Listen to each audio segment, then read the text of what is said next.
NLC நிறுவனம் மூன்றாவது சுரங்கம் அமைப்பதற்கு விருதாச்சலம், கம்மாபுரம், சேத்தியாத்தோப்பு ஆகிய பகுதிகளில் 49 கிராமங்களில் 25,000 ஏக்கர் நிலங்களை கையகப்படுத்த திட்டமிட்டுள்ளது. இது தொடர்பாக நெய்வேலி மக்களிடம் பாமக இளைஞரணி தலைவர் அன்புமணி ராமதாஸ் கருத்து கேட்டு வருகிறார். நேரலை காட்சிகள். நிறுவனம் வருவதற்கு முன்பு ஆர்டிசியன் வெல் அப்படியே பார்த்தா அங்கங்க தண்ணி அப்படியே பூமியிலிருந்து பொங்கும் வெளியில நல்ல தண்ணி. அவர் சொன்னார்ல 4 அடி 5 அடி வீடு கடகால் வெட்டினா அங்க தண்ணி நிற்கும். 5 அடி 8 அடியில தண்ணி ஒட்டுமொத்த மாவட்டத்தை இந்த பகுதியில் மட்டும் நான் சொல்லல, ஒட்டுமொத்த கடலூர் மாவட்டத்தில் அப்படி அந்த நிலையில் இருந்து தண்ணி இன்னைக்கு 800 அடி 1000 அடி 1200 அடி. இதுதான் வளர்ச்சியா? இதுவா நாங்க கேட்டோம்?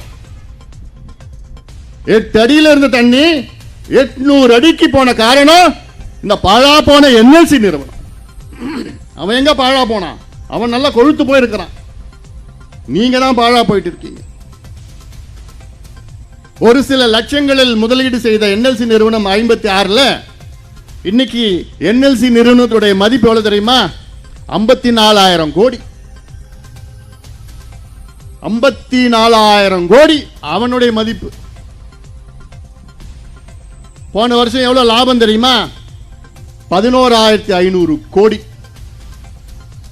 11,500 கோடி லாபம் ஈட்டுகின்ற ஒரு நிறுவனம் இந்த மக்களுக்கு என்ன பண்ண? நீ இந்த மாவட்டத்துக்கு என்ன பண்ண? நீ தண்ணியை சுரண்டி விவசாயத்தை பாழாக்கிய நிறுவனம்.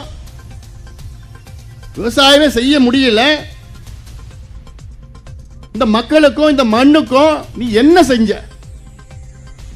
எவ்வளோ என்கிட்ட மனு, எந்த மனுல நான் நிலத்தை கொடுத்தோம், வேலை கிடையல.